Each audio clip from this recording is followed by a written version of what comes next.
Bonjour à toutes et à tous. Bienvenue pour cette deuxième partie de la cinquième édition de l'Argument de Rouen qui pose cette année la question musée, lieu d'émancipation ou de domination. Nous allons enchaîner avec la troisième table ronde de la journée qui s'intitule Remédier et qui pose la question des différents rôles sociaux pour le musée. Je suis en compagnie de Sarah Hugounank, Mathieu Padbonneville, Nathalie Bondil et Xavier Greff. Alors, Sarah, je vous présente en quelques mots et je vous laisserai le soin de présenter les différents intervenants. Vous êtes journaliste spécialisé en politique culturelle, vous vous intéressez aux enjeux de la muséologie et de la gestion du patrimoine dans la presse professionnelle et économique. Et à ce titre, vous enseignez depuis 5 ans la gestion des institutions culturelles et le mécénat à l'École du Louvre, à l'IESA et à Drouot Formation. Vous êtes également une jeune doctorante puisque depuis 2020, vous préparez un doctorat sur le rapport polymorphe et évolutif des musées aux entreprises sous la direction de Sylvie Flieger. Merci beaucoup à toutes et à tous d'être présents avec nous aujourd'hui. Sarah, je vous laisse la parole. Merci beaucoup Mathieu et puis merci beaucoup à l'INHA et à la Réunion des musées de Rouen d'organiser cette journée plus qu'instructive et riche en discussions. Donc après avoir parlé de la médiation des musées dans notre dernière table ronde, nous allons parler de la remédiation ou peut-être même d'intermédiation, à savoir le rôle social du musée. Quel est-il aujourd'hui? Quelques propos liminaires à ce sujet. Je trouvais que déterminer le rôle social d'un musée invite de facto à s'interroger sur sa définition même, qui réunit dans un jeu schizophrénique deux missions assez paradoxales que sont d'un côté conserver une collection des abris des dangers extérieurs et dans le même temps exposer et transmettre donc vers l'extérieur au plus grand nombre. Donc s'entrechoquent dès la définition du musée deux visions paradoxales, l'une dans la lignée d'une appréciation autocentrée comme lieu d'étude, de conservation d'une collection, une sorte de coffre-fort scientifique modelé par des forces centripètes ou la préservation d'un matériel, d'un artefact, comme dit la dernière définition en jeu, ne peut se faire que dans le repli. Et l'autre qui, au contraire, envisage la mission d'exposition et de transmission comme une ouverture vers des forces centrifuges vers l'extérieur pour et par la société. Dans ce paradoxe, je m'interroge, quant à moi, sur la vivacité des débats actuels autour de ce rôle social. Pourquoi, en ces débuts du XXIe siècle, la place et le rôle du musée dans la cité suscitent-ils autant de querelles? À Kyoto, on en a vu les débats, les levées de boucliers autour de la définition du musée. On a vu aussi les difficultés d'Orsay de parler de la question noire, de l'esclavagisme. Pourquoi en ces temps de pandémie également et de débat sur la partition entre activités essentielles et non essentielles, refuse-t-on au musée tout rôle dans la société, depuis qu'il est renvoyé à une forme d'inutilité sociale par sa fermeture imposée depuis bientôt 150 jours consécutifs? Quand est apparue cette conception d'un musée comme lieu de conservation silencieuse, comme gardien d'une mémoire d'une société, c'est une sorte de caisse enregistreuse passive des questions sociales. Quand le musée est devenu exclusivement tourné vers le passé et privé de tout rapport avec les questionnements contemporains? Pourquoi aujourd'hui doit-on se poser la question de son rôle social? Car de toute son histoire, le musée et ses premières formes sont, à mon sens, ont joué un rôle extrêmement important aux yeux de la société. Si on remonte déjà dès l'Antiquité, les muséons sont des centres intellectuels voués au débat, consacrés à l'étude, à la réflexion, au croisement de plusieurs disciplines. Donc, ils sont en proie directement avec les enjeux d'une société. On a par ensuite, le musée ne s'ouvre en tant que tel au public le plus large qu'au XVIIIe siècle, avec les Lafont de Saint-Étienne et autres pour la France. Mais pourtant, l'accumulation de collections n'a pas attendu cette date pour revêtir un rôle social.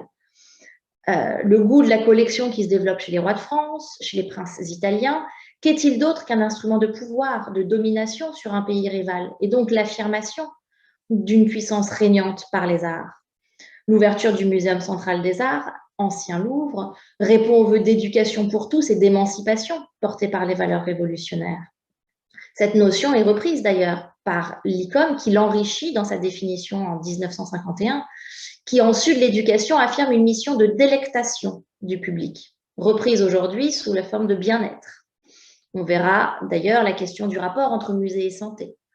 Puis en 1974, l'ICOM toujours revoit sa définition et assoit l'institution au service de la société.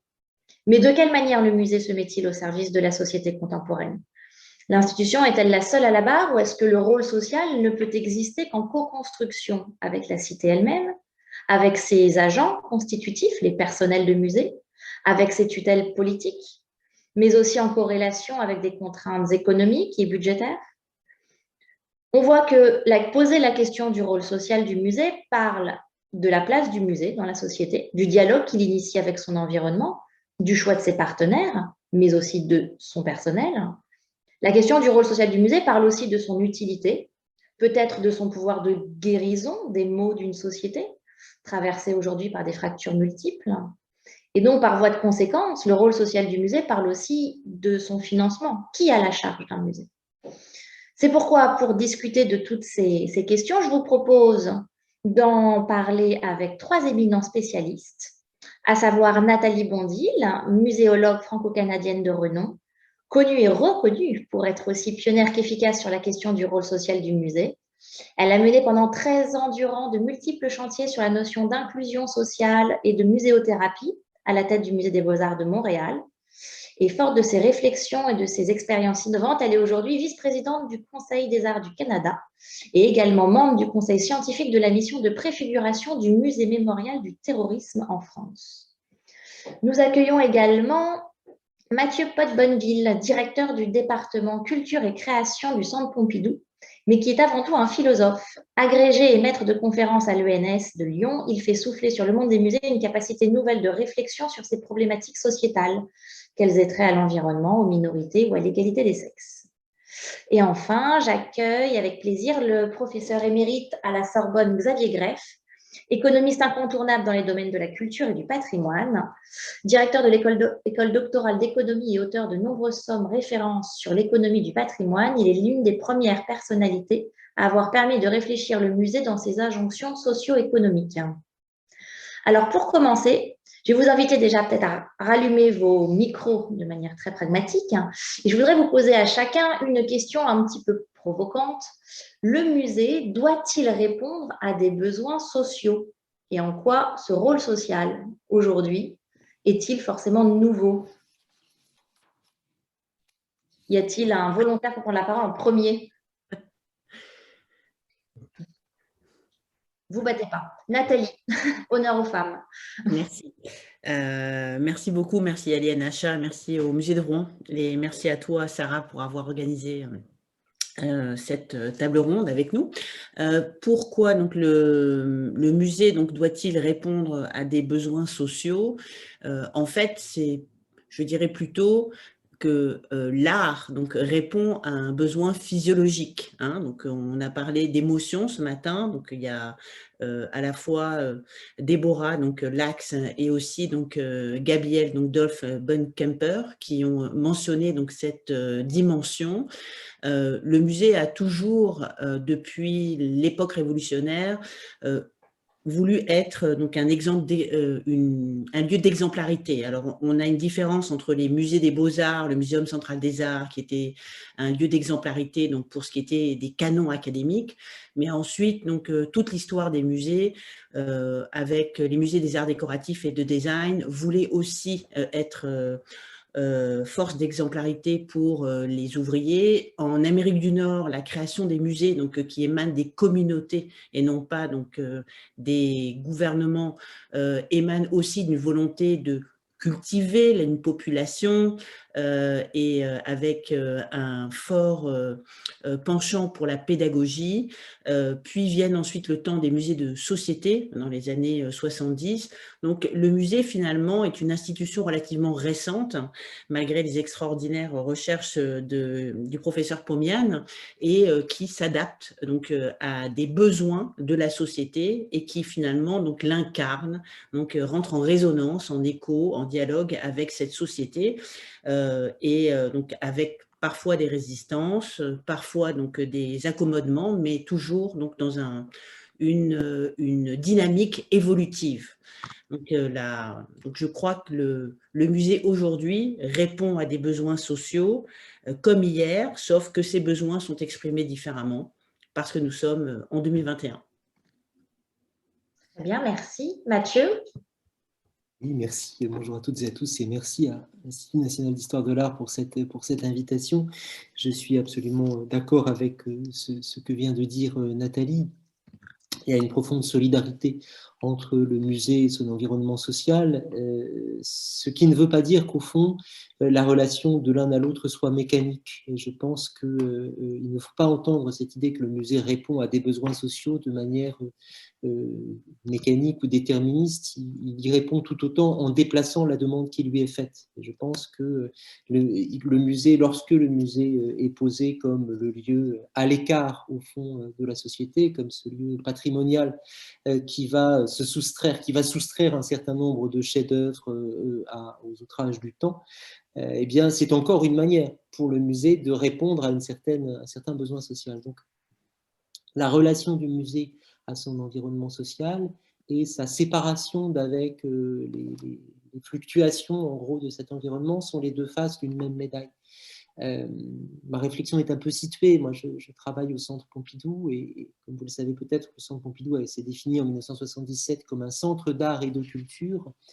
Évidemment, dans cette définition, tout est dans le « et », centre d'art et de culture, ce qui était une manière de faire jouer ensemble et d'une certaine façon l'une contre l'autre la valeur symbolique de conservation d'une collection, de constitution d'une collection qui est celle du Musée national d'art moderne, et puis cette prise avec l'environnement social qui était celle d'un lieu pluridisciplinaire, d'un lieu véritablement dédié aux enjeux de société, avec y compris des propositions qu'on n'imaginerait plus aujourd'hui. Hein. Dans les années 80, on me rappelait récemment qu'il y a eu aussi au Centre Pompidou une exposition qui s'appelait « Les enfants d'immigration », un titre incroyablement direct et littéral, une proposition, même un lexique dont le centre s'est éloigné depuis.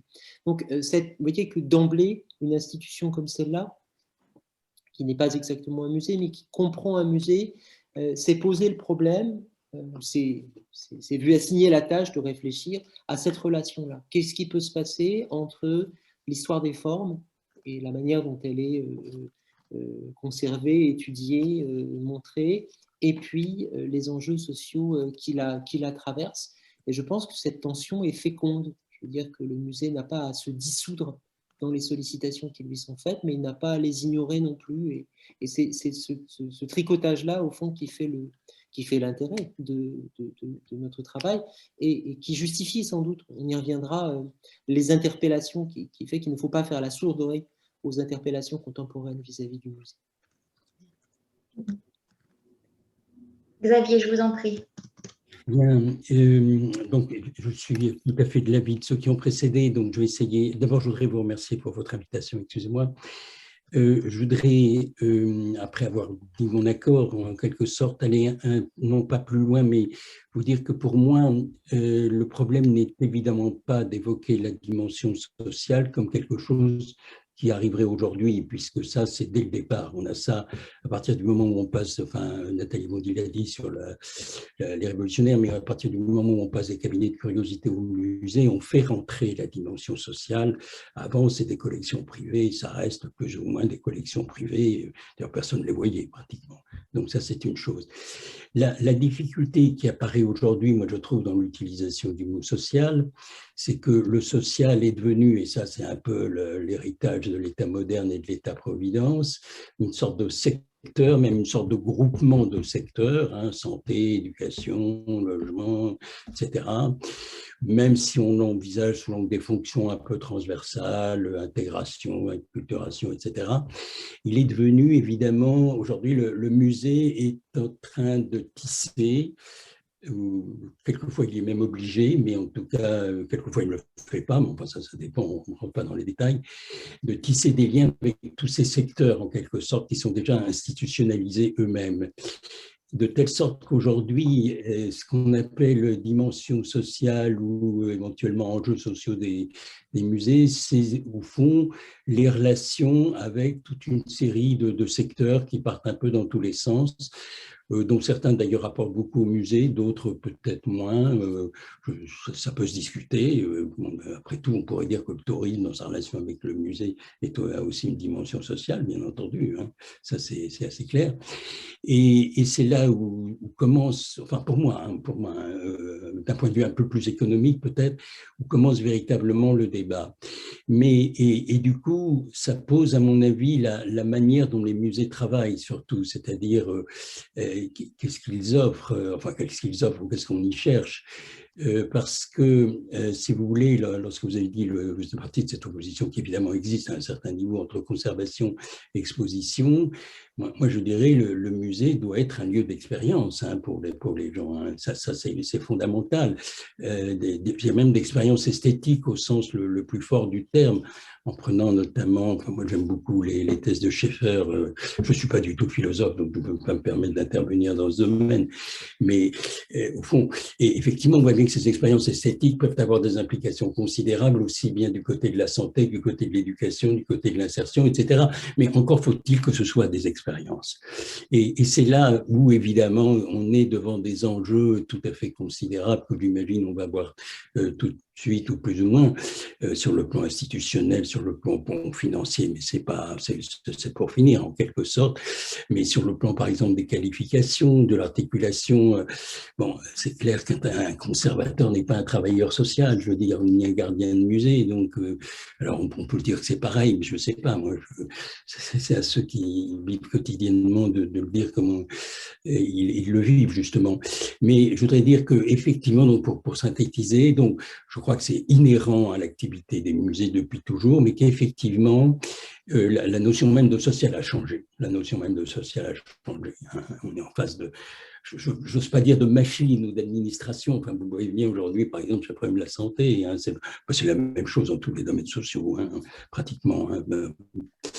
Et là, c'est quand même, c'est peut-être un piège hein, pour les musées aussi. Enfin, alors là-dessus, je ne suis pas intervenu sur ce qu'a dit Mathieu tout à l'heure.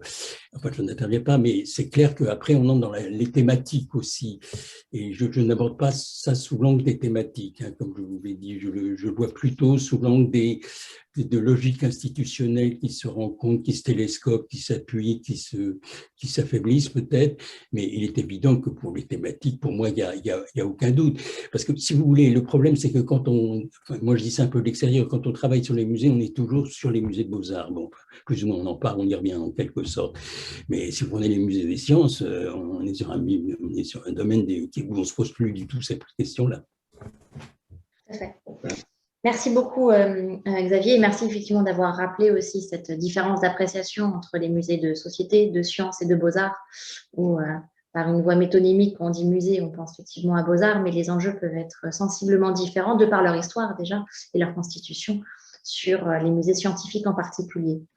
Vous avez dit très justement que l'activité sociale aujourd'hui a changé, bien même cette activité était inhérente au musée. Nathalie, par exemple, est-ce que vous pouvez nous présenter un petit peu comment, à la tête du Musée des Beaux-Arts de Montréal, tu as mis en branle un certain nombre de chantiers pour rentrer pleinement dans un rôle social du XXIe siècle du musée? En fait, quand on parlait de social, c'est la relation au public. Et Xavier Greff l'a bien dit, donc il y a la différence entre les collections royales, les collections privées, et donc le musée qui s'ouvre au public. Donc, à partir du moment où on ouvre un lieu qui est le musée, qui contient des œuvres d'art, sa mission première à des publics, donc la question de la société s'impose d'elle-même. Je dirais qu'en Amérique du Nord, il y a un système qui fait en sorte que les musées donc, sont souvent créés par donc les grassroots movements, c'est-à-dire par la base. Ce sont souvent des émanations des communautés. Donc, c'est un mot et un terme donc, qui est souvent employé en Amérique du Nord. Et donc, il y a beaucoup de ces musées sont créés par donc, des mouvements sociaux, par des philanthropes, par des groupements de citoyens. Ce qui fait en sorte que, contrairement au système français qui est très verticalisé, très top-down, donc il y a l'implication dès le départ de citoyens, de la société civile sous forme de bénévoles qui sont présents à tous les niveaux donc, du musée, que ce soit dans les conseils d'administration, au niveau des conférenciers, etc. Et donc cette implication de la société civile, elle est partie prenante même du projet muséal. Et ce faisant, il y a une horizontalité, si je puis dire, de la pyramide des pouvoirs en Amérique du Nord, qui fait en sorte qu'il y a cette interaction beaucoup plus constante sur une base quotidienne avec la société civile qui est représentée par ces citoyens qui sont vraiment des parties prenantes de l'institution. Alors, de manière tout à fait naturelle, puisque cette société civile est à l'origine des musées, puisqu'elle le gère, elle le gouverne, ou elle le co-gère ou le co-gouverne, eh bien, donc, les musées ont constamment donc, entretenu ce lien évolutif, organique, naturel avec la société civile. Ce qui fait que au Musée des Beaux-Arts de Montréal, donc les projets que nous avions et que nous avons mis en place sont des projets qui ont continué dans cette évolution, dans cette interaction très intime entre le musée et la société. Il y a une très grande porosité, si je puis dire, entre la société civile et ce qu'est donc l'institution muséale.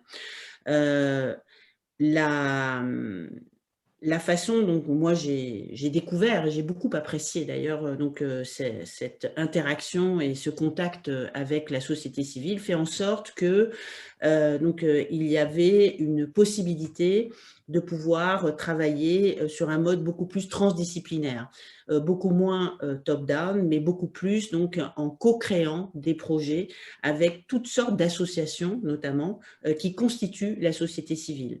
Et ces associations, donc elles sont extrêmement diverses. Nous avons travaillé avec plus de 400, 450, voire 500 associations sur des bases très régulières et pour qui donc, nous avons proposé ou ils nous ont proposé d'utiliser le musée sans faire d'utilitarisme, attention, mais pour pouvoir justement être une plateforme, un partenaire, un collaborateur dans leurs projets, alors que ce soit des associations qui concernent de la lutte contre l'illettrisme, la lutte contre la radicalisation, la violence faite aux femmes, mais aussi donc énormément de projets liés à la santé, que ce soit donc toutes les questions d'intégration et d'inclusion liées à l'autisme, liées donc aux maladies d'Alzheimer et bien d'autres. Donc je ne vais pas toutes les citer, mais ce qui est important, c'est de comprendre que cette gouvernance du musée en Amérique du Nord,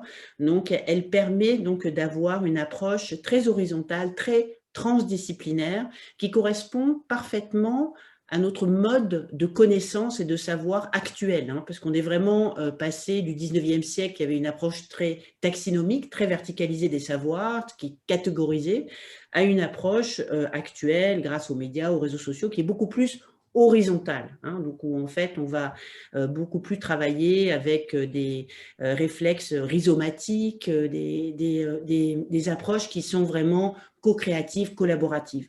Donc, si je puis dire, donc c'est parce que donc le musée ici en Amérique du Nord est souvent donc une émanation de la communauté, qu'il a eu cette facilité à pouvoir intégrer et à pouvoir dialoguer avec toutes ces causes sociales et donc à en faire écho. Et vous, Mathieu, à Paris, pour le coup, sans cette histoire derrière de la création du musée telle qu'elle est en Amérique du Nord, quelle est votre manière d'appréhender le rôle du musée? Quels sont les projets que vous menez au Centre Pompidou dans ce sens? Je crois que c'est effectivement très important de rappeler à quel point l'enracinement très concret, historique, juridique des musées dans leur contexte social est important. Je veux dire que très, très différent de considérer la situation que vient de décrire Nathalie avec celle d'un musée national français, qui est traversé au fond par des enjeux qui sont des enjeux d'État, enfin qui a à voir avec ce que c'est qu'une politique d'État, à commencer, je ne sais pas, par l'inaliénabilité des œuvres qui entrent dans les collections nationales et la dimension symbolique que ça peut revêtir, que de statuer sur le fait qu'une œuvre devient inaliénable et nationale. Donc ces dimensions-là sont extrêmement importantes et elles décident aussi de l'allure du débat dans lequel le musée va se trouver pris. Moi, ce qui me frappe aujourd'hui, c'est la manière dont les musées sont, on parlait d'une nouveauté tout à l'heure, sont l'objet d'une double interpellation qui, elle, me paraît assez nouvelle. D'un côté, dans la mesure peut-être où les espaces publics se restreignent, où les espaces publics de confiance se restreignent, où la défiance est croissante vis-à-vis des médias, par exemple, vis-à-vis d'un certain nombre de lieux où se tenait le débat d'habitude, le musée devient l'un des lieux où le débat est attendu, où les questions qui préoccupent la société, on s'attend à ce qu'elles puissent trouver un écho. Ça donne une première forme d'interpellation qui est, au fond, ces questions doivent pouvoir être soulevées au musée parce que le musée est un lieu de confiance.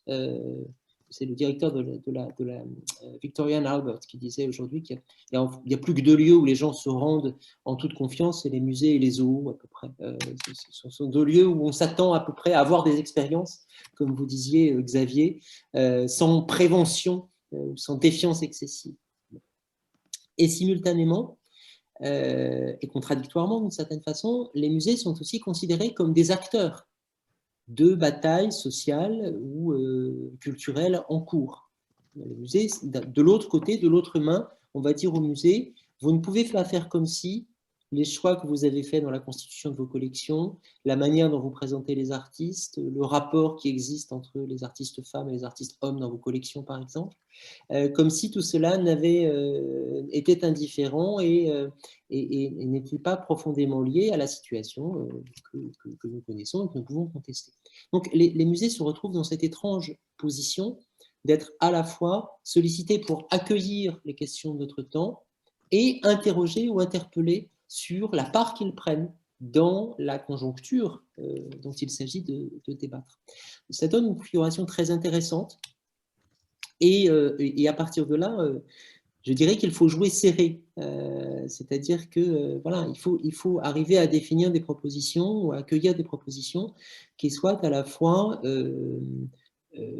conscientes, enfin, qui mènent ce travail de réflexion sur ce que le musée fait, ce que c'est qu'exposer un artiste ou une artiste ou des artistes, qui témoignent de cette forme d'auto-réflexion du musée sur lui-même, et puis qui en même temps propose de manière ouverte au public de se faire sa propre idée. Donc, il y a vous voyez, je veux dire par là que ce que nous nous efforçons de faire au Centre Pompidou, c'est de n'être ni dans une fausse neutralité, c'est-à-dire d'être conscient qu'il n'y a pas de neutralité possible sur un certain nombre de sujets contemporains. Nous sommes un musée d'art moderne et contemporain, mais la notion de modernité n'est pas neutre, elle est historiquement construite. Donc, éviter de tomber dans l'illusion de la neutralité, mais éviter de tomber aussi dans l'édifiant et les propositions édifiantes, où il s'agirait simplement de transmettre un message. Pour le coup, l'expérience dans ce cas-là disparaît et le public s'ennuie un peu.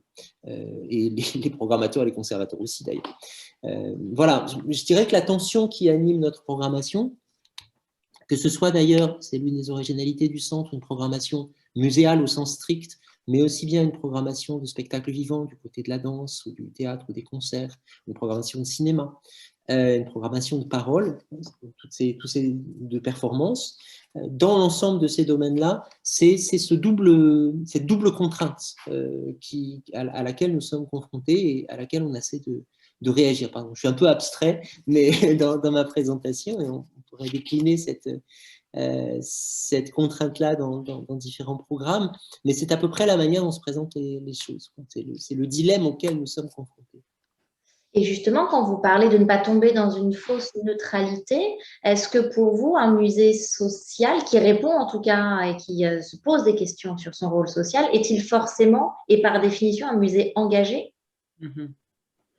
Non?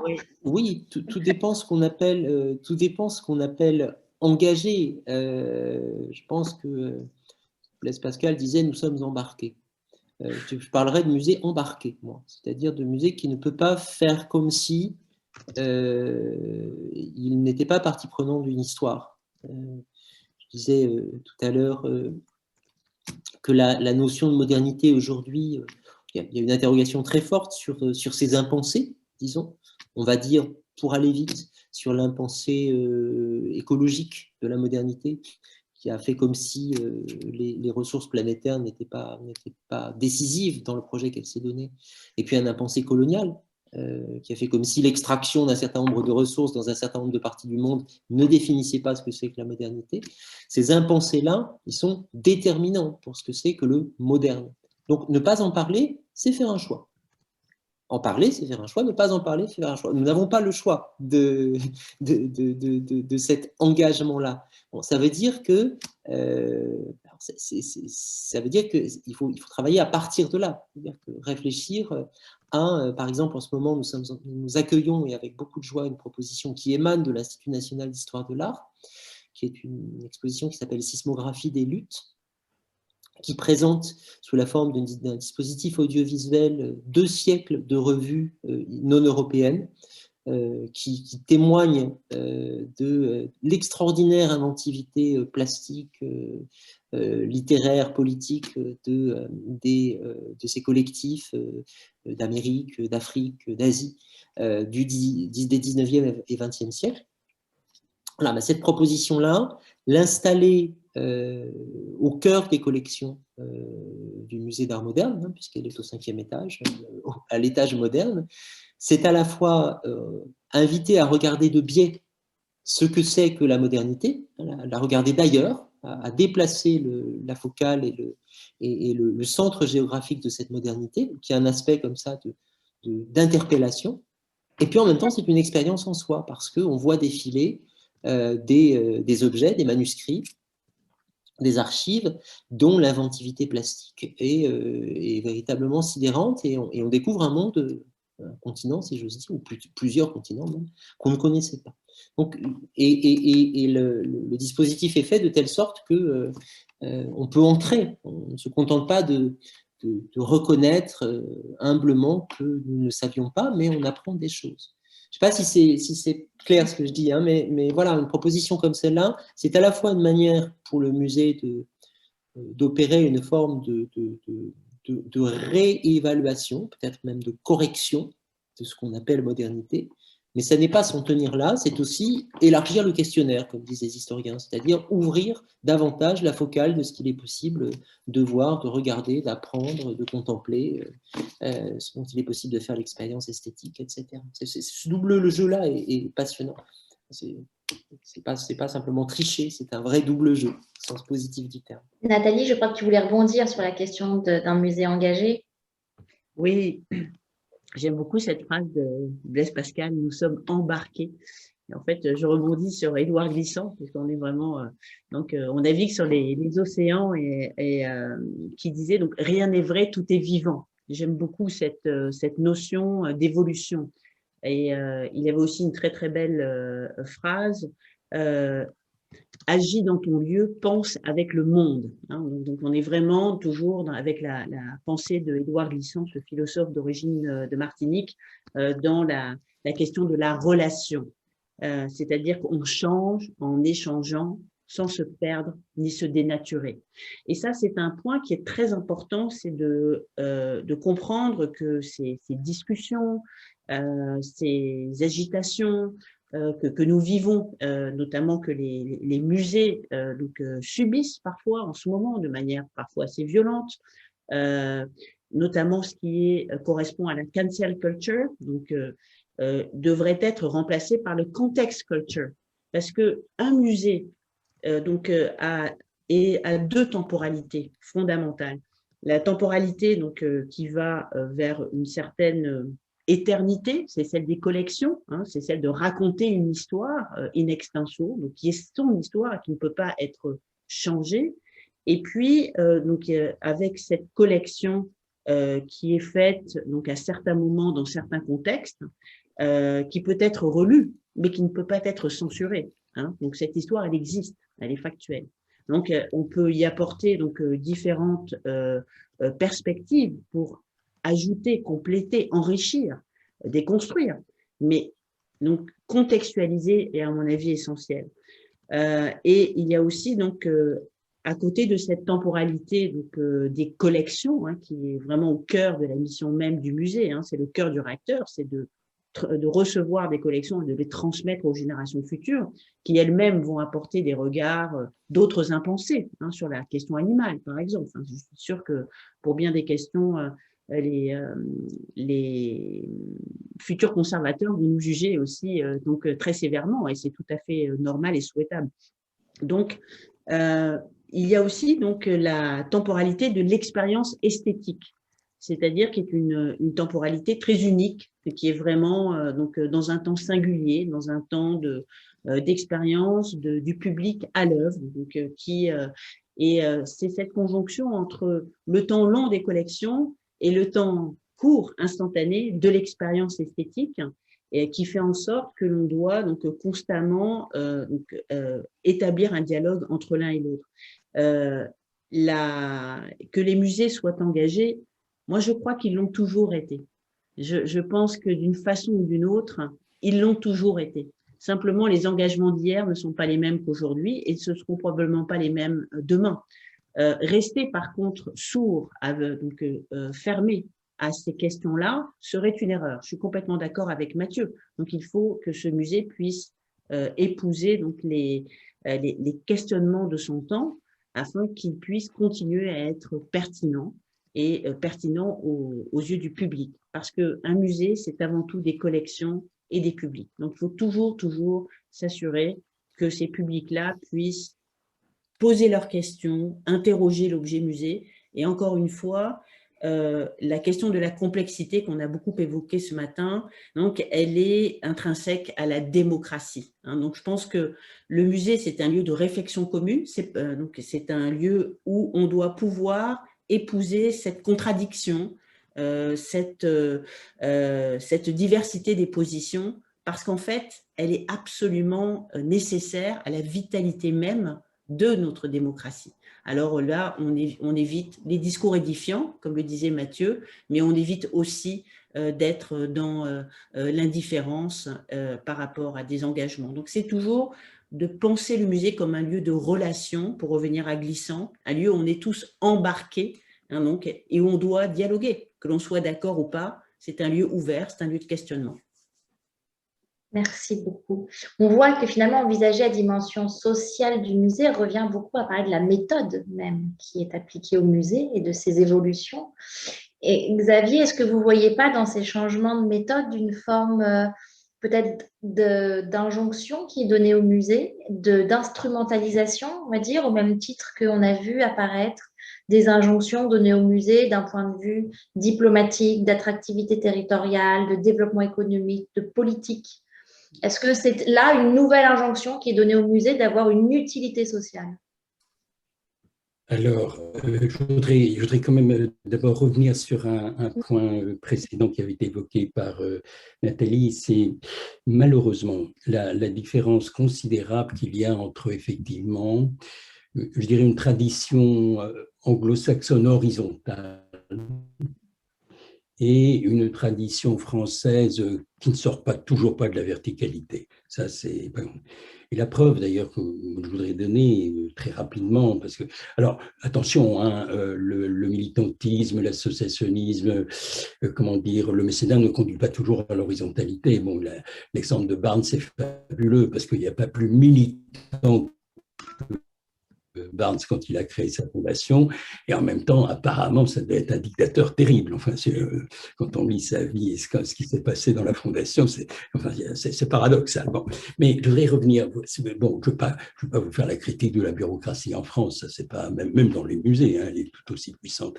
Mais il y a une chose qui me frappe dans les musées en France et qui est en rapport avec le sujet et les conclusions là, qui ont été, enfin les conclusions, les impressions qui ont été faites, fait, c'est que, regardez le rôle des volontaires et des bénévoles. Je fais la distinction entre bénévoles et volontaires pour déjà éviter la critique syndicale, etc., qui peut être justifiée d'ailleurs, mais c'est un autre problème. Ben, ils ont très peu de place, ils ont très peu de place. Et c'est dommage, parce que finalement, quand on évoque, comme on a évoqué tout à l'heure, la notion de troisième lieu, et il est évident qu'il faut des relais, enfin, en quelque sorte. Ce n'est pas le conservateur et la personne qui est perdue et qui a des besoins, etc. Non, ça n'a jamais fonctionné comme ça. Et là, on voit bien qu'on a un problème. Parce que ça peut expliquer après le rapport entre une injection et l'autre, en quelque sorte. Alors, pour revenir à votre question, je pense qu'effectivement, enfin, on revient d'ailleurs, ça a déjà été évoqué plusieurs fois, c'est la manière dont les musées travaillent qui est tout à fait déterminante. Moi, j'avais été beaucoup frappé par enfin, je vais vite, vous m'en excusez, par un texte de Freigne qui disait, au fond, les objets ne peuvent pas penser leur distance à eux-mêmes, mais les personnes, elles, peuvent penser leur distance non seulement aux objets, parce qu'elles le pensent aux objets, elles le pensent aux autres, en quelque sorte. Et c'est là qu'est un peu l'enjeu, si vous voulez, c'est que s'il n'y a pas ce travail de mise en... c'est pas de la mise en distance, c'est des distances croisées, bien sûr, qui vont se... Eh bien, ça risque de se transformer en injonction, évidemment. Pourquoi? Parce que si on n'arrive pas à construire cette alchimie, en quelque sorte, d'autant plus qu'il faut faire attention à une chose, c'est que les 9/10 des gens qui viennent dans les musées, c'est déjà des spécialistes, plus ou moins. C'est pas, enfin, vous me direz, le drame, c'est que les autres sont dehors. Ben oui, mais c'est les problèmes sociaux aussi sont dehors. Donc, c'est comme ça qu'il faut le voir. Vous savez, l'histoire de l'Open Museum de Glasgow dans 1982-84, ça fait long. Ça fait loin. C'était déjà ça. C'était déjà ça, c'est-à-dire comment faire entrer les minorités dans les musées, etc. Et puis, ça a marché le jour où ils ont été faire leurs expositions sur la cuisine des uns et des autres dans des lieux hors musée, en quelque sorte. Bon. Mais pour revenir aux injonctions, le problème, c'est que vous avez tout à fait raison. C'est que, alors, il y a deux raisons. D'abord, c'est que si cette alchimie ne prend pas, évidemment qu'un pôle va tendance à s'imposer à l'autre. Bon, je pense qu'en particulier, mais ce n'est pas tout à fait mon domaine, les rapports entre ce qui se passe dans les musées et les institutions éducatives, quand on amène les enfants ou pas, etc., on retrouve ça. Mais là où l'injonction est de plus en plus forte, c'est sur le plan financier maintenant. Pourquoi? Parce que pour beaucoup de musées, je tiens à dire que ce n'est pas le cas suite du musée de Montréal, mais pour beaucoup de musées, par exemple, ils ont besoin de ressources et puis ils se retrouvent face à des hôpitaux, face à des prisons, quelquefois, et pourquoi pas, et tant mieux quand ça marche, ça marche, y compris en France d'ailleurs. Ou même des promoteurs immobiliers, bon, pour faire de l'historique de grands ensembles, etc. Et là, on tombe tout de suite débat financier, en quelque sorte. C'est-à-dire, on peut dire sous cette forme, mais en fait, il y a un problème, donne-moi l'argent que je n'ai pas, et moi je te rendrai le service qui peut éventuellement t'aider, etc. Et comme ça ne pourra pas être dit de cette manière-là, ça va rester caché. Et ça, c'est les injonctions, elles viennent parce que c'est caché. Elles ne viennent pas parce qu'il y a un débat avant. Ça, c'est clair. Donc, pas c'est clair, etc. En tout cas, moi, je voudrais dire que je suis tout à fait d'accord avec ce qui a été dit tant par Nathalie que par Mathieu. C'est-à-dire que, bien qu'il l'aborde plus à l'intérieur du musée, si j'ai bien, parce que je pense que ce sont des gens qui connaissent 1000 fois mieux les musées de l'intérieur que moi, mais que ce débat sur la nécessité absolue de permettre aux gens de se changer, de changer leur regard sur les autres et sur eux-mêmes, donc, grâce à l'activité intrinsèque des musées, pour moi, il n'y a que ça, il n'y a que ça. Et malheureusement, honnêtement, je ne suis pas sûr que ça fonctionne comme ça, d'autant plus que si on revient sur le cas de la France, alors ça risque de changer un peu avec le Covid, mais pas tellement. Il y a une obsession du tourisme, à la fois comme visiteur rentable en quelque sorte et comme budget à fermer. Alors peut-être pas à Pompidou, peut-être pas à Pompidou, mais dans d'autres endroits qui est très net. Nous avons besoin de touristes, ça c'est certain. Oui, mais vous avez des touristes parisiens. On a des publics qui sont assez différents. Des touristes parisiens. Ouais. Oui. Bien sûr, tout le monde en a besoin. Non, non, mais je ne veux pas dire qu'il ne faut pas ça, mais c'est vrai que ça paraît plus facile en quelque sorte. Ils viennent, ils défilent, ils repartent et ils payent. Point final. Voilà. Déjà, les enfants, c'est un peu plus compliqué parce qu'ils viennent, ils font du bruit, ils repartent, mais il y a un peu d'argent. Mais alors, évidemment, quand c'est des gens, c'est des personnes en insertion, quand c'est des gens qui ont des problèmes, disons, psychologiques, etc. Enfin, bon, c'est Nathalie qui peut en parler des fois mieux que moi, donc je la laisse en parler. Nathalie, Oui. justement, est-ce que tu as vécu ces choses comme une injonction aussi, de remplir un rôle qu'on t'impose? Pas du tout. Ah non, Ah non, c'est horizontal. Hein. C'est une passion, c'est une conviction. Oui, non, absolument, mais c'est vrai que il faut le faire avec donc des équipes parce que comme le souligne Xavier, donc il y a le rôle des conservateurs, des sachants, on va dire, hein, donc dans le domaine des arts, qui est très important. Hein, et je suis pas du tout à tomber dans le relativisme de tous les savoirs. Donc on a besoin de cette expertise. Hein, ce sont vraiment des expertises très particulières, tant pour les restaurateurs que pour les conservateurs et d'autres membres professionnels des musées, mais il est extrêmement important de comprendre qu'il y a toutes sortes d'autres professions, notamment les médiateurs, les agents sur le terrain, parce que quand on accueille des publics différents, qui ont donc besoin d'être accompagnés différemment, donc évidemment, il faut travailler ensemble, il faut co-créer des programmes pour que les associations puissent accueillir donc leurs membres, que ce soit des personnes qui peuvent avoir certains troubles psychologiques, donc liés à l'autisme ou certaines difficultés liées à des handicaps ou peu importe. Donc, et en fait, nous travaillons avec des professionnels qui connaissent donc leur association et les participants de leur association, ce que nous ne sommes pas. Et il est très important d'avoir cette triangulation entre l'association, donc qui vraiment a le savoir, donc ensuite qui va travailler en collaboration avec les médiateurs, donc avec les agents sur le terrain, donc parce qu'effectivement il faut adapter la visite, hein, donc recevoir donc ces publics et donc du coup ces publics. Donc il y a vraiment tout un travail qui se fait entre les médiateurs, les agents de terrain, si je puis dire, j'inclus les agents de sécurité parce que c'est aussi donc ils sont très impliqués. Ensuite, avec les associations, ce sont souvent des associations, mais ça peut être aussi des instituts, des universités, des hôpitaux, des cliniques, peu importe, l'organisme partenaire, et puis donc qui va nous permettre donc d'être en contact avec un public cible que nous ne pourrions pas accueillir, parce que comment accueillir donc certains groupes qui ont des troubles du spectre autistique, et donc ils doivent être accueillis dans un lieu qui est donc très immaculé, donc qui ne va pas les agresser du point de vue des couleurs, qui va devoir être un peu isolé, un peu plus insonorisé. Donc la visite aussi va être adaptée. Donc tout cela, nous ne le savons pas. Hein, nous ne sommes pas des spécialistes. Mais par contre, nous travaillons avec des spécialistes et qui nous disent comment donc pouvoir faire une visite adaptée. Donc c'est vraiment un travail de co-création, c'est-à-dire qu'on n'est pas du tout dans des programmes prêts à penser, mais on est vraiment dans du sur-mesure. Hein. Chacun des programmes est fait spécifiquement pour des publics avec des associations. Ça, c'est très important parce que ça demande beaucoup de travail, d'engagement, effectivement, par le terrain, par les professionnels. Mais donc, par contre, le résultat fait que ça fonctionne. Et puis, si ça ne marche pas, on adapte, on fait des projets pilotes. Donc, il faut beaucoup d'écoute, de résilience, d'adaptabilité pour pouvoir s'ouvrir largement. Ce faisant, tout se passe très bien, grâce aux professionnels.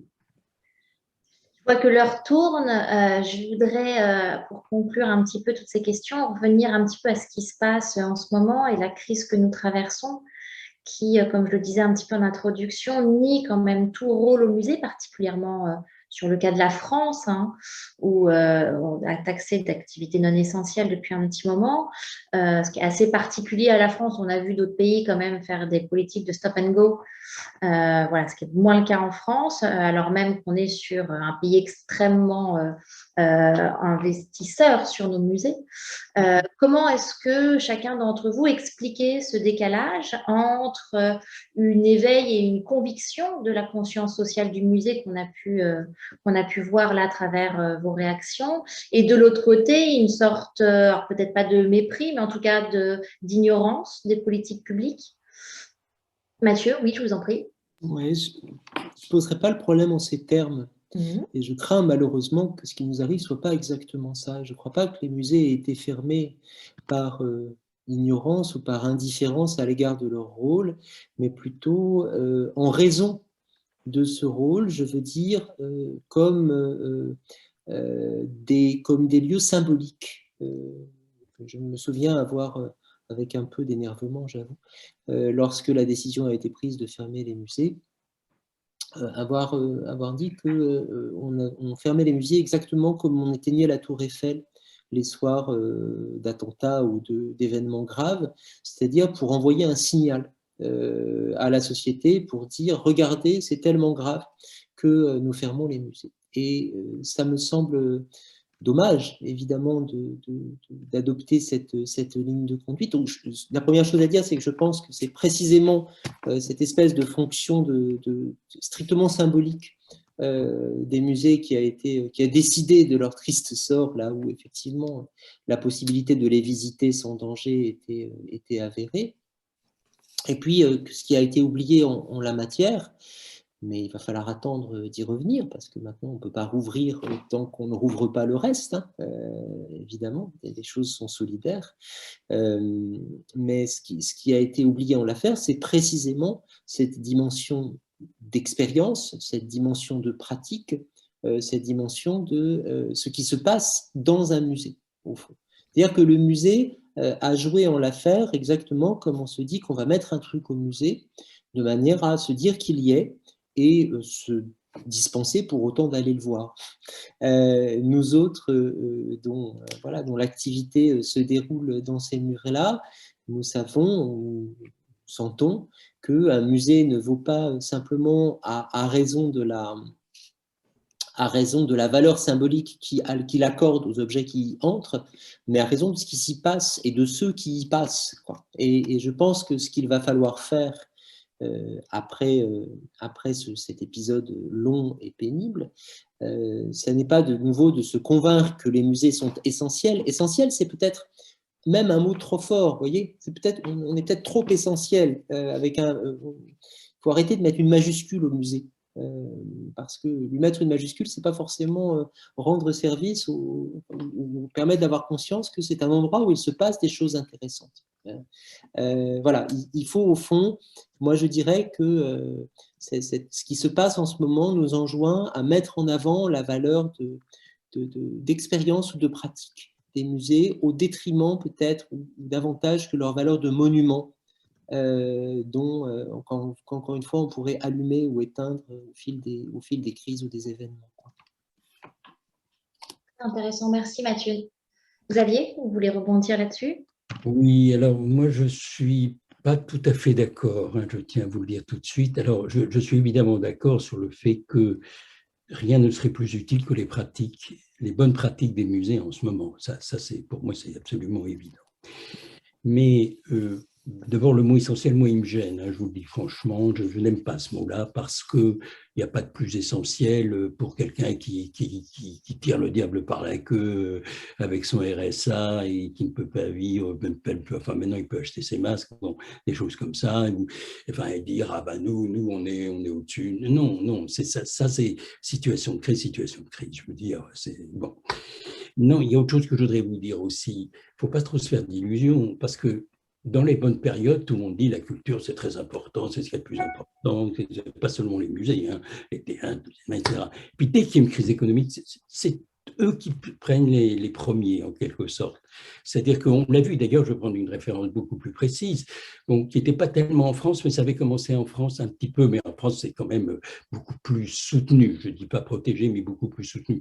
Dans la crise financière de 2007-2009, il y a beaucoup d'institutions culturelles qui ont pris le bouillon dans beaucoup de pays, hein. Un peu moins chez nous, bon, pour des raisons, mais c'est le paradoxe de la culture, si vous voulez. Quand ça va bien, tout le monde dit c'est formidable, et puis dès que ça va mal, c'est les premiers à trinquer, si je peux parler comme ça. Alors, c'est évidemment triste, etc. Bon, alors, moi, maintenant, donc, une fois que j'ai dit ça, bon, je reviens et je suis tout à fait d'accord avec ce que disait Mathieu. C'est pas le monument qui compte, c'est ce qui s'y fait dedans.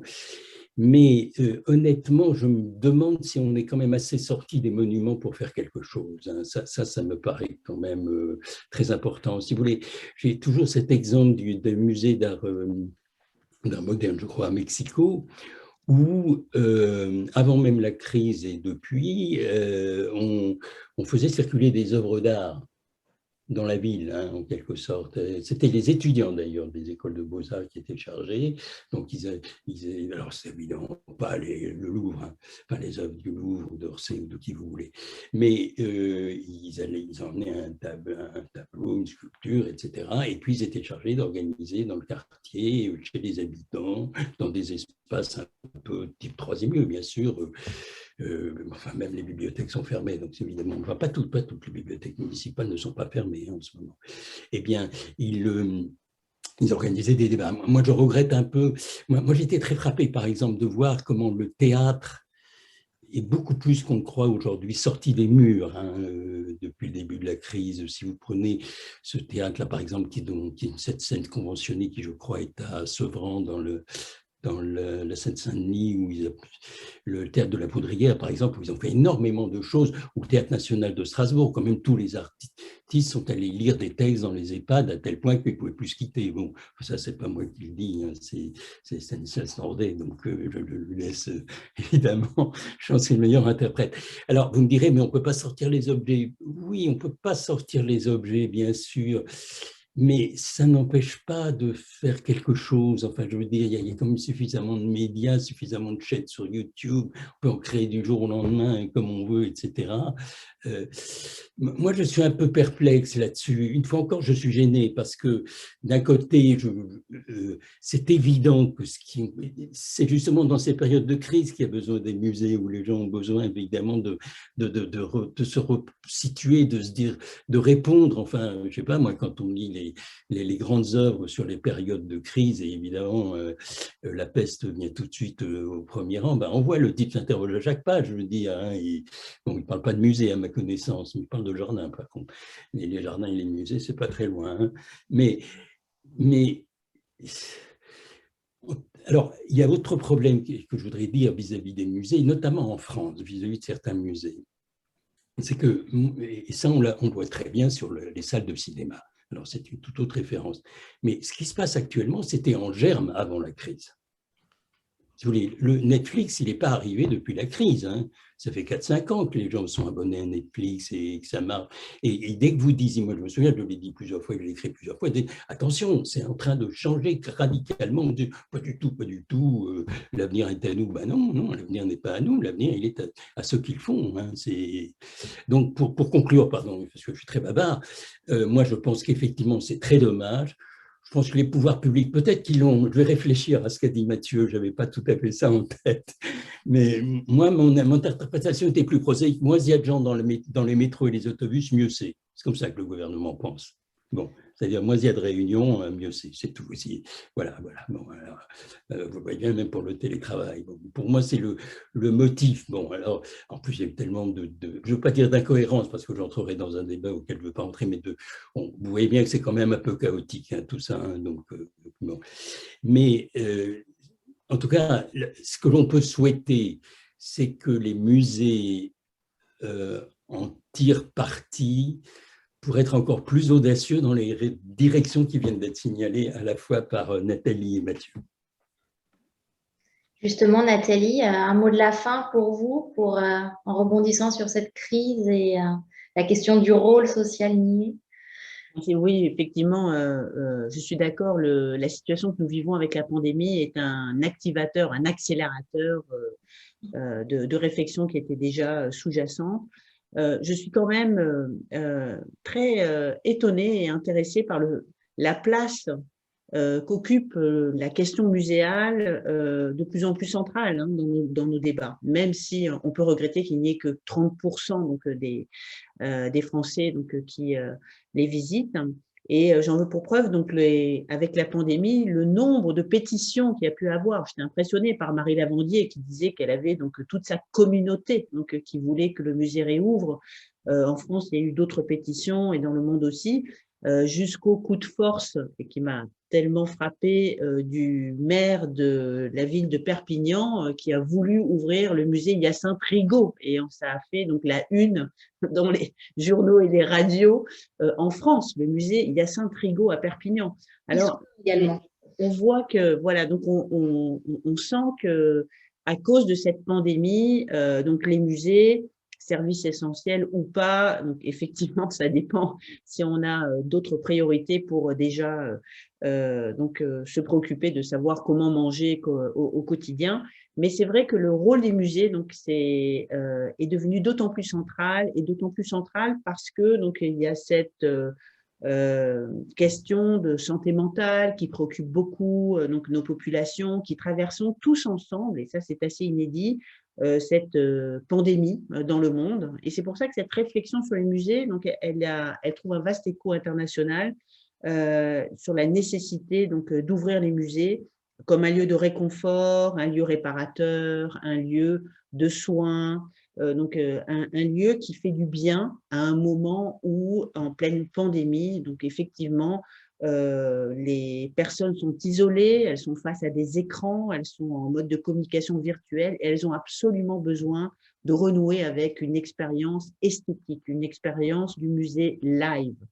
Et donc là, je conclurai avec tout un aspect des thérapies par l'art, de la muséothérapie, hein, que je promeus énormément, et aussi donc, sur le fait que cette expérience esthétique, au sens propre du terme, au sens étymologique, esthétique voulant dire sensation, eh bien, donc, elle est prouvée du point de vue neurologique. Hein. Pierre Lemarquis vient d'écrire un livre qui s'appelle L'art qui guérit et qui montre bien que cette expérience-là, cette émotion esthétique dont parle Schaeffer, le philosophe, donc c'est vraiment donc un phénomène biochimique totalement réel. Hein. Donc, c'est une réalité donc singulière et c'est ce dont on a besoin donc, en réclamant l'ouverture des musées et la possibilité de renouer avec cette expérience esthétique-là qui fait en sorte que nous sommes pas simplement des êtres de cognition et de savoir, mais aussi des êtres biologiques. Hein. C'est bien donc, dans cette totalité de l'être humain que nous sommes, où on est à la fois 100% culturel et 100% biologique, comme le disait Edgar Morin.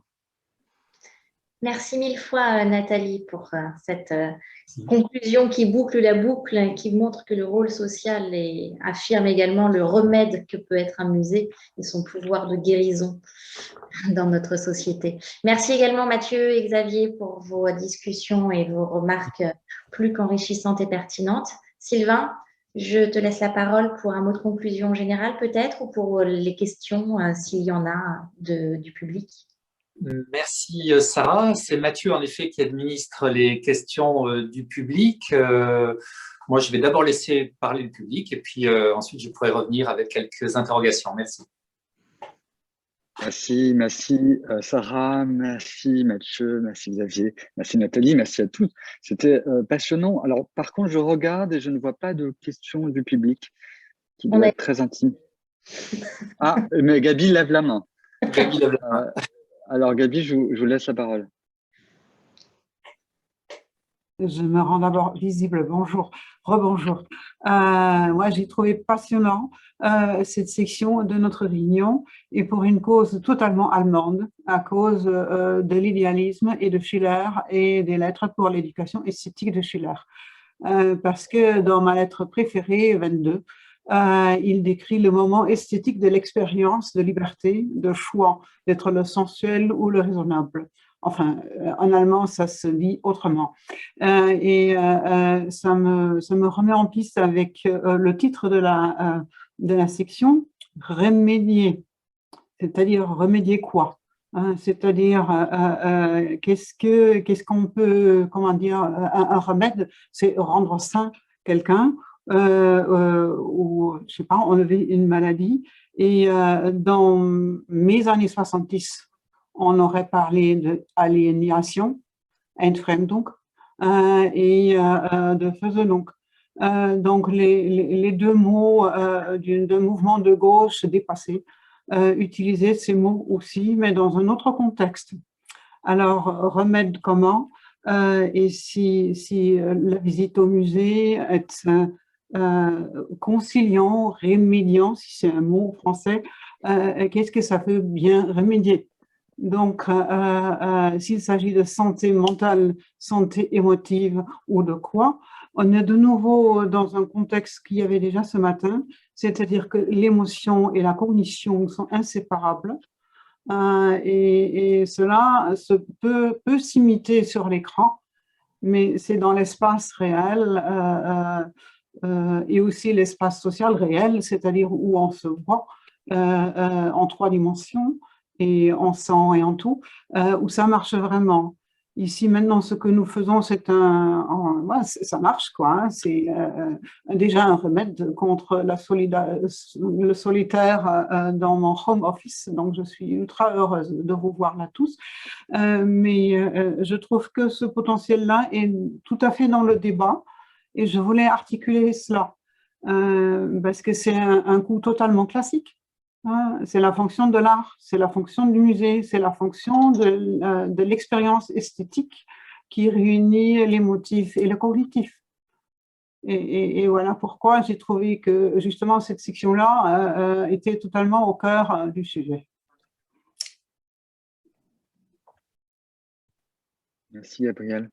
Merci beaucoup. Est-ce que quelqu'un veut réagir aux remarques de Gabi?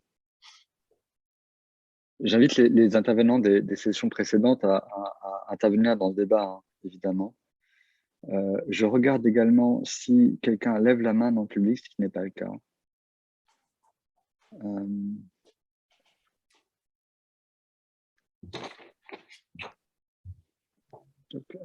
Alors peut-être… Ah si. Oui, pardon. Pardon Sylvain de vous interrompre, on a une… Oui, en effet, une question avait été posée ce matin. Nous n'avions pas eu le temps d'y répondre. Nous avons un peu de temps maintenant. Je vous propose d'y répondre maintenant. C'était une question qui concernait la première table ronde, je crois. Je vous la lis. Vu l'évolution du musée abondamment discutée au cours de ce colloque, le terme de musée est-il encore pertinent pour décrire ces institutions?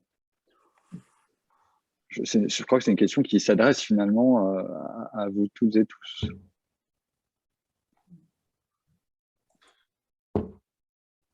Si quelqu'un veut proposer un autre mot. C'est mieux que troisième lieu. Ah oui. En tout cas, effectivement, je crois que c'est la bonne réaction. C'était un peu celle de Christophe Pomian ce matin, dont la conférence introductive était d'une très grande humilité par rapport à toutes ces questions-là. Il était bien d'accord qu'il y avait des problèmes, il était bien d'accord qu'il y avait des questions qui se posaient, qu'on pouvait être contre, qu'on pouvait être pour, qu'on pouvait trouver qu'on était coloniaux, qu'on était dominateurs. Mais chaque fois, il posait la question, mais que peut-on faire de mieux et peut-on ignorer cette histoire? Et c'est ça qui est intéressant, je pense, dans cette position. Donc, effectivement, faut-il les appeler musées? Mais est-ce qu'on a un autre mot? C'est la même attitude, je crois, d'une espèce de modestie vis-à-vis de cette complexité de cette histoire et des questions qui se posent. Moi, j'ai été vraiment passionné par tout ce qui a été échangé aujourd'hui et en particulier cette dernière table ronde. Merci beaucoup à vous trois, Xavier, Mathieu et Nathalie. Je me disais quand même que on a bien balisé le champ ce matin en disant on va surtout parler des musées d'art et c'est normal avec notre partenariat avec l'Institut national d'histoire de l'art que l'on s'adresse d'abord aux musées d'art. Mais puisqu'on est sur le rôle social du musée et sa capacité à, comment dire, à permettre aux individus de trouver un temps pour eux, c'est un peu comme la chambre de Virginia Woolf, c'est vraiment l'idée d'avoir un temps pour soi, je pense, d'être au musée. il faut quand même redire une chose, c'est que le musée, c'est un service public de très grande proximité. Plus de 1250 musées en France. Ça veut dire que tout le monde, où qu'il soit sur le territoire français, je pense dans la plupart des pays développés, est à proximité d'un musée. Et ces musées sont de nature très diverse, pas simplement des musées d'art. Ces musées, souvent d'ailleurs, beaucoup plus transdisciplinaires. La spécialisation des musées, elle est venue dans les cités et dans l'histoire au fil du temps. Et on le voit bien dans une métropole comme celle de Rouen, où les musées se sont divisés petit à petit. Mais au départ, ces fonds étaient souvent réunis. Et c'est presque des accidents administratifs, politiques, historiques qui ont fait que les fonds se sont retrouvés séparés. Aujourd'hui, avec un instrument comme celui que nous avons créé, la Réunion des musées, alors tout à coup, on retrouve cette unité et du coup, cette responsabilité aussi de se dire que tous les champs disciplinaires sont de notre ressort, tous les champs de la connaissance.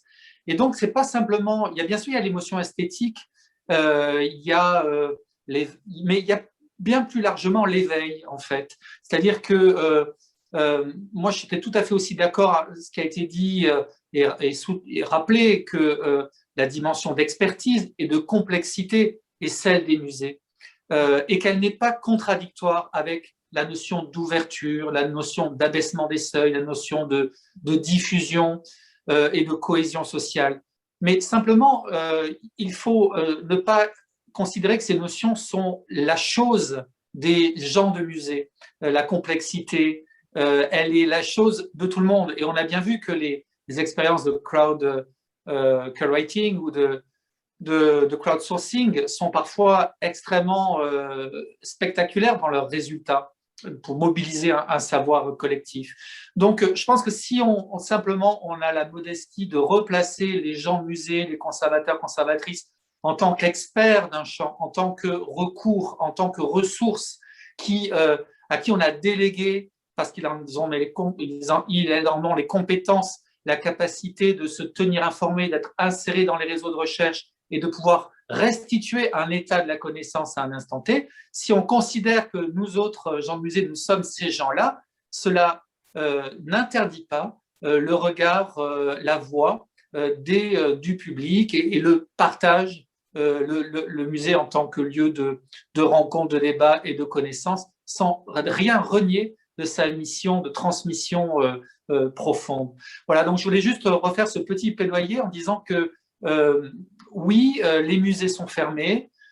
Non, on ne comprend pas très bien pourquoi, même si Xavier a raison de dire tout simplement on ne veut pas des gens dans les transports en commun et même déjà les agents des musées dans les transports en commun. C'est vrai, il y a cette précaution à prendre et on en est parfaitement conscient.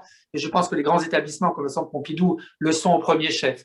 Mais je regrette une chose, c'est que ce qui n'a pas été entendu dans la demande des gens de musée de rouvrir, c'est la notion de service rendu.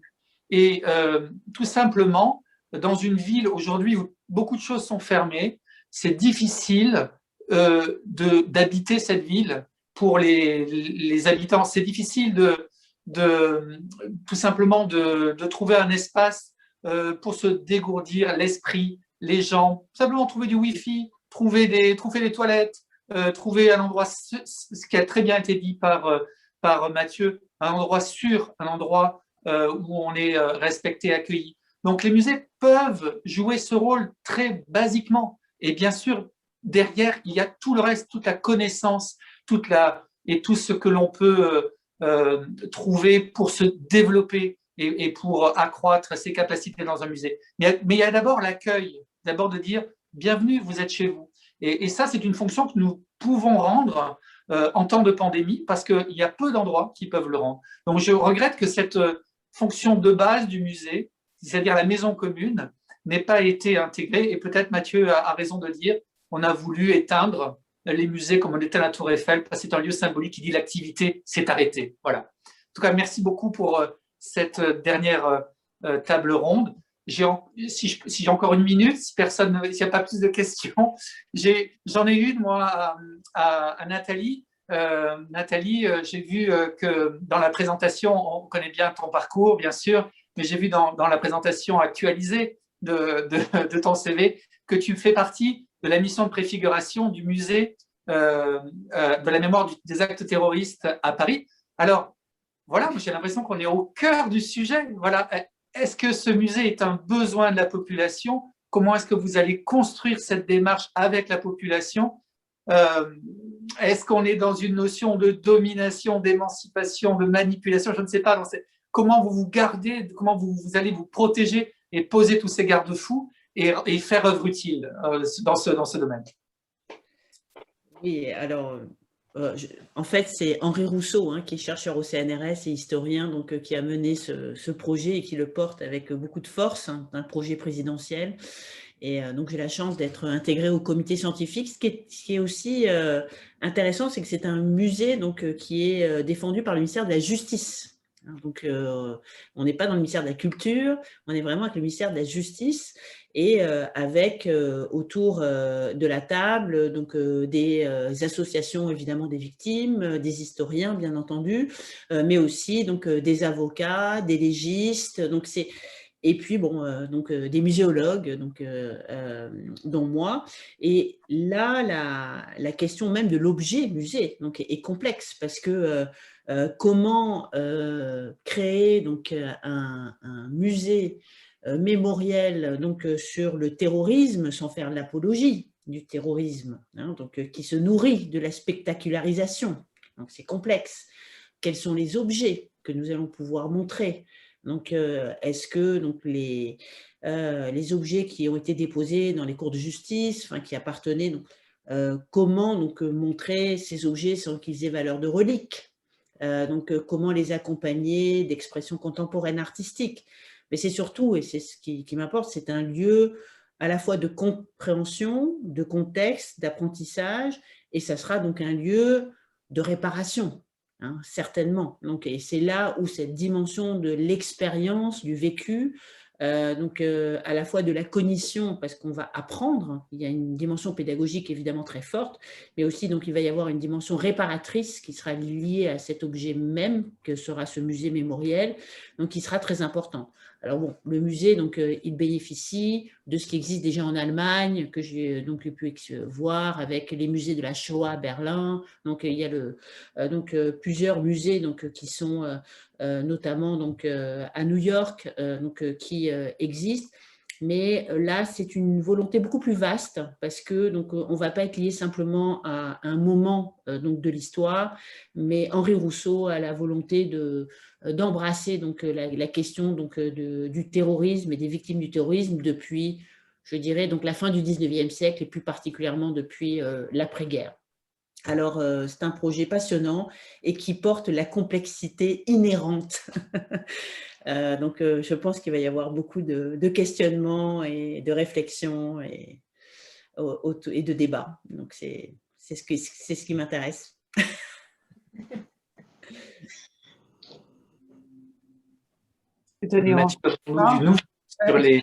Juste une petite question. Est-ce qu'au sens large, on va inclure l'assassinat des Algériens en 1961?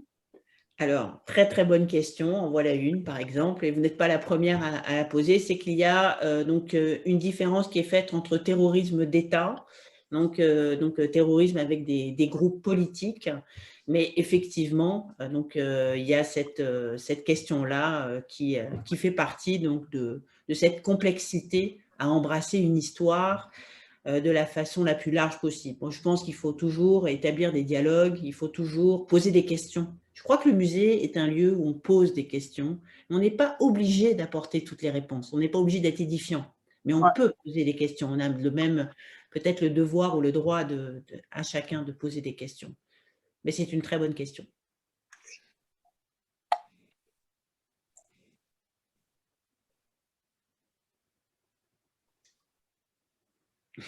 Merci beaucoup, Nathalie. Eric, est-ce que vous voulez dire un mot peut-être avant de conclure? Non, je ne sais pas, nous n'avons pas discuté à l'avance de qui allait conclure. Je suis très heureux de cette journée, des discussions vivantes qui l'ont émaillée. Évidemment, on aurait aimé pouvoir les tenir en présence les uns des autres, pouvoir prolonger un certain nombre de discussions. Je pense qu'on a entendu des positions extrêmement diverses qui chacune interroge la manière dont on peut penser aujourd'hui le musée. J'ai vu sur les questions et réponses que un participant, enfin, ou un spectateur ou une spectatrice, je ne sais plus, je ne sais pas comment on dit pour les webinaires, une webinariste, je ne sais pas si ça se dit, comme on dit un séminariste pour un participant à un séminaire, hein, normalement, a posé la question, enfin, disait qu'elle regrettait qu'on n'ait pas assez parlé du musée comme lieu d'émancipation. C'est évidemment une question complexe dont on voit à quel point aujourd'hui elle est centrale. Ça fait partie de façon très évidente, si je peux le dire, d'une dimension qui est assez peu présentée qui a été assez présentée par les musées eux-mêmes lorsqu'ils ont plaidé pour leur réouverture. C'est le cas en France, c'est le cas un peu de façon internationale. C'est une dimension qui semble être assez peu prise en compte. On est aujourd'hui, enfin, comme si la question du plaisir, du partage du lieu d'accueil n'intégrait pas de façon essentielle cette dimension citoyenne qu'on peut mettre derrière le terme d'émancipation, avec, je pense que ma vision de l'émancipation n'est pas exactement celle d'Emmanuel Guy, par exemple, pour prendre des choses qu'on a pu entendre aujourd'hui, et qu'il y a une vraie nécessité de le penser de manière, je veux dire, réellement dialectique, en mettant, en ayant des discussions de fond sur ce que c'est que l'émancipation rendue possible par le musée aujourd'hui. Je pense que la dimension a quand même été évoquée, hein, contrairement à ce que dit cette personne, mais peut-être qu'elle aurait pu l'être plus. Il nous reste beaucoup de travail, je crois, pour continuer à réfléchir sur ces sujets, et c'est l'occasion de remercier chacune des participantes et chacun des participants à ce séminaire extrêmement vivant pour les points de vue qui nous ont été présentés. Je crois qu'avec Sylvain Amic, quand nous avons pensé, enfin quand Sylvain m'a proposé, parce que c'est vraiment lui qui l'a pensé, l'argument de Rouen, une des idées qu'on s'est immédiatement confié l'un à l'autre, c'est que nous ne voulions pas d'un lieu qui soit simplement un lieu, comme on en a très souvent, de simple partage d'expériences, mais que s'il y avait bien partage d'expériences, parce que nous partons effectivement de nos expériences à chacun, il était essentiel d'en faire un lieu véritablement de débat et de réflexion, à la fois engagé, embarqué, comme disait Mathieu Pas de Bonneville tout à l'heure, que j'ai eu la surprise d'entendre citer Pascal, mais tout arrive, comme disait Mallarmé. Donc, et après, on peut continuer comme ça. Non, nous sommes à la fois embarqués et à la fois avec une forme de distance. Et voilà, nous allons réfléchir maintenant au thème de l'année prochaine. Normalement, quand nous sommes en présence physique, ça se fait sur le coup. Fait que ça va nous demander un peu de réflexion. Ça va nous demander une autre réunion par des moyens numériques pour arriver à déterminer un thème, ce qui est vraiment très, très idiot, mais voilà. Sylvain, je te laisse conclure véritablement. Merci. Je n'ai pas préparé de phrase de conclusion. Non, je crois vraiment que plus le temps passe, plus le musée, comme l'a très bien dit Mathieu, devient un espace de débat, un espace où le dialogue est plus que jamais nécessaire. Et je crois, comme je l'ai dit en introduction, je crois vraiment que ne pas prendre en compte cette dimension, c'est fragiliser le lien de confiance que les musées et la population entretiennent. Les musées ont toujours une très grande cote d'amour dans les sondages, même si les gens n'y vont peut-être que 30% des gens qui y vont. Mais quand on demande aux gens quelles sont les institutions en lesquelles vous avez confiance, que vous plébiscitez, les musées viennent toujours très, très, très, très haut. Et donc, ça nous place devant une responsabilité toujours plus importante de nourrir cette confiance en écoutant ce que nous dit la société civile, en écoutant, en essayant de répondre aux problématiques contemporaines.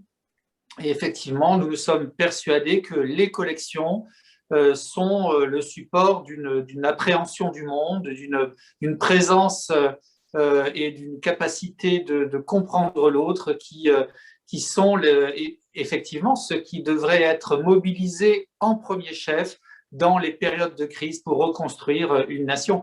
Donc, nous espérons que nous jouerons ce rôle-là dans ce qu'on appelle le monde d'après, qui se profile comme un monde peut-être je ne sais pas, de l'à peu près, plutôt, puisqu'il n'y a pas de grands changements, sinon peut-être de nouvelles interrogations qui sont nées. En tout cas, merci infiniment pour toutes les contributions et tout le travail qui a été nécessaire pour vous réunir aujourd'hui. Merci beaucoup aussi aux webinaristes qui étaient nombreux. Je n'ai pas les statistiques, mais ce matin, il y avait 270 personnes enregistrées, ce qui est une très belle audience.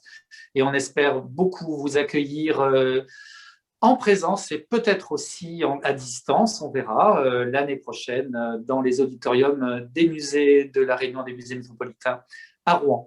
Voilà, très bonne fin de journée et à bientôt sur nos chaînes. Merci à tous. Merci beaucoup. Au revoir. Au revoir.